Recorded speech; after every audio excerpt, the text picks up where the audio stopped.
and I'm getting ahead of myself. We're still trying to get to what is winsomeness.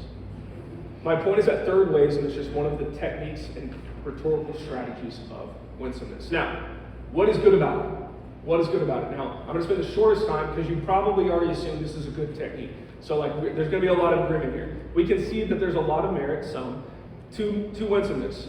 There's an article with American Reformer by Ben Dunson. It's called The Winsomest Wars. I would really encourage you to go read it, pull it up. He does a fantastic job. He's a New Testament professor, or he was. And he's pointed out in his article how we can see the biblical precedent for winsomeness. And I'm going to quote him at length here.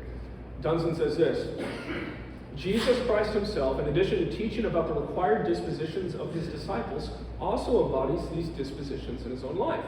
He is gentle and lowly in heart, Matthew 11:29. It says, a bruised reed he will not break, and a smoldering wick he will not quench until he brings justice to victory, Matthew 12:20, quoting Isaiah 42:3. And instructing his disciples in leadership, he warns them not to be like the rulers of the Gentiles who lord it over them, Matthew 20:25-26. Christians, especially leaders, are called by Christ to be gentle and humble, just as Christ himself was tender and gentle with weak Christians, the bruised reeds and the smoldering wicks. He contrasts leadership in the church with the brutal, domineering, and self-aggrandizement of pagan rulers.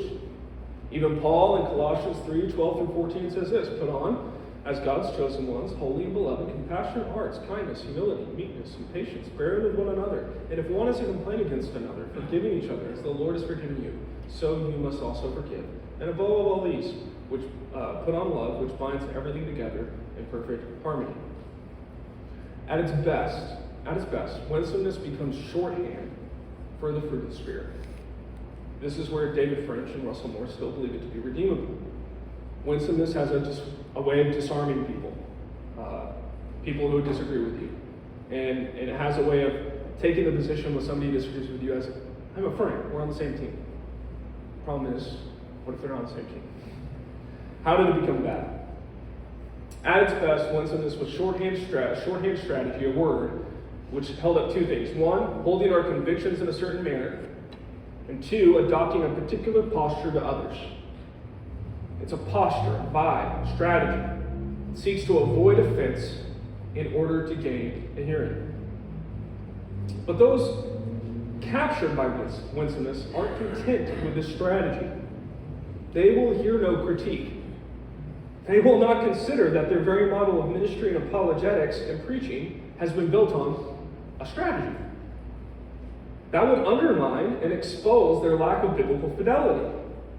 Two figures who will not abide any critique are David French and Russell Moore, who recently aired their grievances against those critiquing their method at the Trinity Forum in D.C. This was just a couple months ago. They declared that those who question winsomeness are questioning the Bible itself and don't have the fruit of the Spirit. They claim that those who critique winsomeness are denying the Bible. Many are such men today in evangelical institutions and power. If you cross them, you're dead to them. They live in an echo chamber, and as Ben Dunson calls them, they are the truly winsome, the holy ones who must not be questioned. In the perspective of the truly winsome, there can't be any real objection to this concept of winsomeness. In this way, they behave exactly like fundamentalists, who they loathe, which explains why they're so intransigent when they're critiqued. They behave like a teetotaler who will not abide anyone questioning that the wine wasn't wine but grape juice that Jesus turned water into. I want to be clear about my critique up front. I could give examples from Proverbs about harsh words, about speaking foolishly, about answering a fool. I could show you how it's wise to be silent sometimes and display prudence and wisdom always. I could even show you how being winsome is just fine sometimes. And like I said, you may experience me as winsome. You may describe it that way, maybe.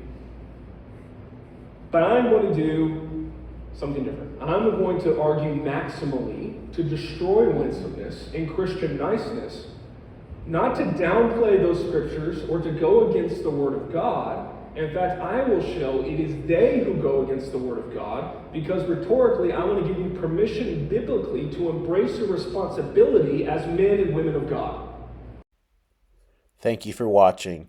Please like and subscribe and share with a friend. Truth matters.